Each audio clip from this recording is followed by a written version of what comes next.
DSTV Premiership is back with a bang. Well, this is Oscar Intensive Football. Welcome to this channel where we discuss anything to do with soccer from Africa to the world and from the world to Africa. Well, on this episode, I'll be diving in and discussing five things we learned on the Sekhukhune versus Mamelodi Sundowns game. Well, numero uno, the first thing we learned, and which I hope that the officials will be consistent with until the end of the season, is how brilliant they were on this particular game, where we need to salute and give credit where it's due.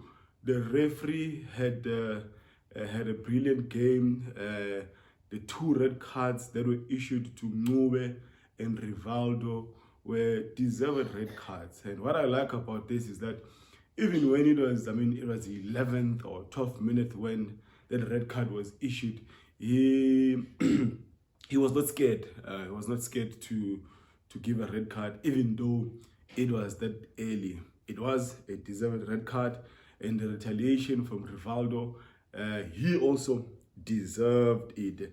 And there were obviously some other calls in the game that you could tell that the referees are up for it for this season. So that's the first thing we learned on this game, that the refs were on their game, and this is what we want to see as fans from now onwards. Consistency right through the season.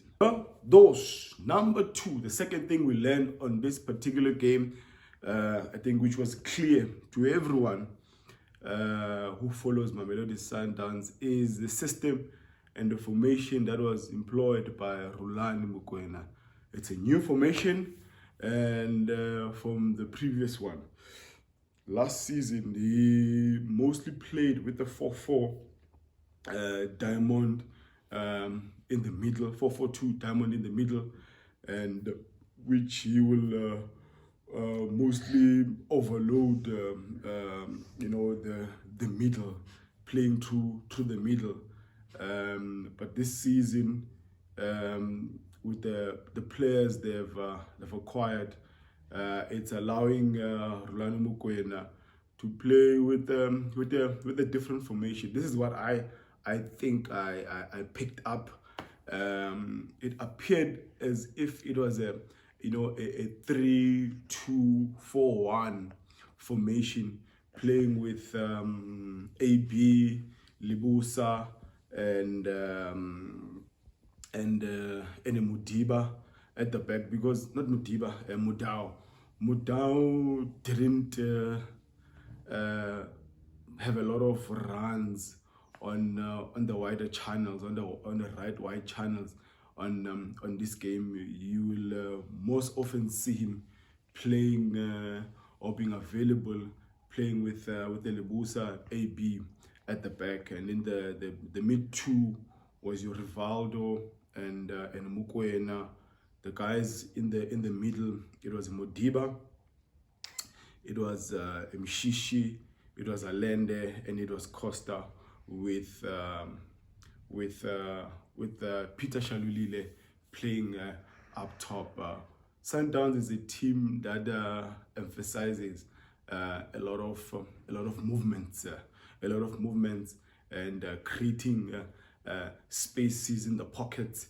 So this is what you notice with this new formation. I think what I like more about the new formation is how Tebogo Mokwena can be able to have those late runs into the box, and also finding himself around the 18-yard box, which also allows him to have a shot or two at goal. That's the ability he's got. Obviously, with everyone playing with the 4-4-2 they had last season, that means that with the new formation or system or scheme that Rulani Mokwena, the technical team, are employing this season around, it gives Sundowns that unpredictability factor. It's going to be very difficult to plan against them. especially when you notice with a guy like Masego, who came in the second half. So it's the unpredictability, the new formation. We want to see a healthy Rivaldo going forward. Although he got a red card, meaning that he will miss the next two matches. It's also going to take a while for AB, the Moroccan, to get used to the new play. But we can see what Ron Mukone is doing.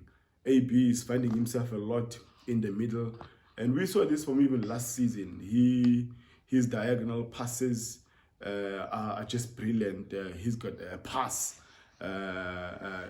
from the back right through in the middle. So Rolando Mokoena is again cooking and is again taking us to school by coming up with these new things. It might not be new, because I think Man City or Pep Guardiola is doing a similar thing in Man City. A lot of players which we saw as centre backs are being employed to play in the middle. Your John Stones, which I see in the mold of Rivaldo at the Sundowns team. Nathan Ake, you will see him coming through in the middle, which I also see as an AB, the Moroccan guy. So we if you are not flexible and if you're not versatile playing for Mamelodi Sundowns, be rest assured that you will not see the first 11. So a whole lot of players who were not even in the first 18. I believe some were injured, but when they are fit, your Morenas, the Mkulises, and these other guys, it's gonna be a tough season for some of the players to crack that first 11, but also it's going to be tough for the other 15 teams to play against a Rolando Mokoena side, because they are just unpredictable. The bench is quality, the first 11 is quality. That was the second thing I noticed and I learned from this game. And the third thing we learned from this game, well, this was an entertaining game, as Sekhukhune United gave a good count of themselves, and Mr. Truter, he's building an animal up there. So I mean, Sundowns didn't play alone, and but here's a piece of advice I have for the technical team going forward in this season. They must not rely on the partnership of Cardoso and Jima at the back. They will continue being exposed if they are playing with speedy, or if they are playing against speedy wingers. The second goal we scored reminded me of a Cardoso that was playing for Kaizer Chiefs, when a ball was played just behind him, and Judas Musiamedi was able then to run for the ball, go around the keeper, and eventually score for Maritzburg United back then. That's how this goal all reminded me of. And you're talking about experienced campaigners in Jima and Cardoso, but they are not 25 anymore. I mean, they don't have the legs anymore. It'll be better to partner them two players, partner one of them with a younger centre back who is much more quicker.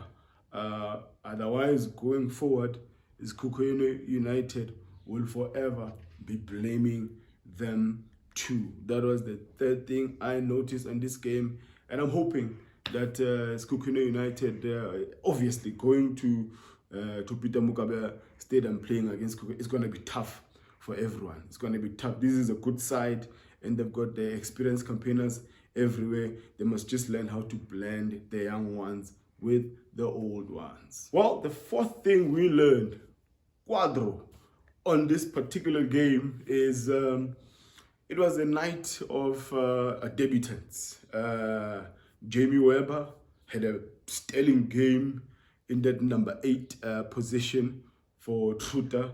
He played his heart out, and Supersport United analysts voted for him as the man of the match.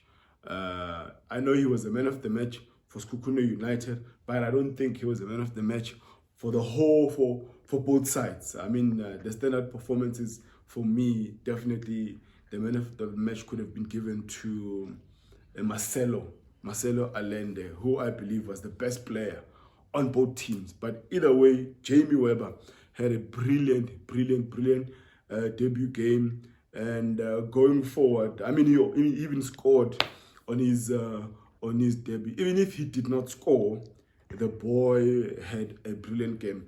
And I don't know how Gavin Hunt, Matthews at Supersport sold him. Still is a question mark for me. And on the side of Mamelodi Sundowns, we have a Thapelo Masego, who is, I mean, even in my previous videos when I was analyzing the Mamelodi Sundowns squad, I did mention that Thapelo Masego will be offering us something we did not have. I mean, the boy is not scared to take you on. He is brilliant in his first time crossing on the left. He's fearless, and he's got the pace. He got the pace for days. So it was just a night of debutants, and then you have a Lucas Costa. Let me also mention this, that I also saw a bit of Tembi Kgatlana in him, a bit of stinginess, seeing his name on newspapers and wanting the glory for himself. He must learn to share the ball when you are up front. But he is a good player. He got a goal. He got a goal as well. Thapelo Masego got an assist. So it was just a night for debutants who I believe lifted up their hands and said to their coaches, "We are here to compete and we are here to stay in the first 11." Well, number 5, Cinco. Number 5. The fifth thing we learned on this particular game, which I think Sundowns must really work on this. How we are conceding goals on set pieces is just it's just ridiculous. We are still healing from conceding a goal in the last minutes against Wydad Casablanca. At Loftus, again, the goal came via a set piece. I mean, the goals were conceded against Belouizdad. Those were corners. When we get free kicks, ever since Laila K left our club or was loaned out, we've been extremely poor in our free kicks. As much as I know that a Sereno, a Mandieta, a Tebogo Mokoena, a Mudiba can take free kicks, but the success rate on our free kicks does not even match what Laila K did for Mamelodi Sundowns. So we really need to up our game on taking, I mean, look at the number of corners we had. And I don't know why we keep repeating something that we can tell it's not working. I think we attempted about 3 short corners, if not 4 short corners, and they were all not successful. They were not successful whatsoever. We must capitalize and leverage on all the set pieces we're getting, especially when we play against big boys like your Gavin Hunt, teams that have got big players. So we must continue working on that and leverage on the set pieces we are going to get, because we are a team that's based on ball position. So that also means that we will get a lot of these free kicks, but we must leverage on them. What's the point of getting a free kick if we are going to be useless in taking all of them, whether it's a corner, whether it's a free kick around the box. And again, it's painful to continue conceding from set pieces. I mean, a wall, I don't know if a wall is supposed to jump or a wall is just supposed to be a wall and just be stationary and no one jumps. As to why Mudao and these other guys jumped on the wall and Jimmy Weber was clever enough just to put it on the floor, on the corner. I mean, all teams need to do against Mamelodi Sundowns is to rehearse and practice set pieces, whether it's corners, whether it's free kicks. Because how things are going now, they are bound to get something against Mamelodi Sundowns. We are just poor on defending set plays, and we are also poor at taking them. So those were the 5 things I learned from this game. If you have not subscribed to this channel, please do share this content with your friends.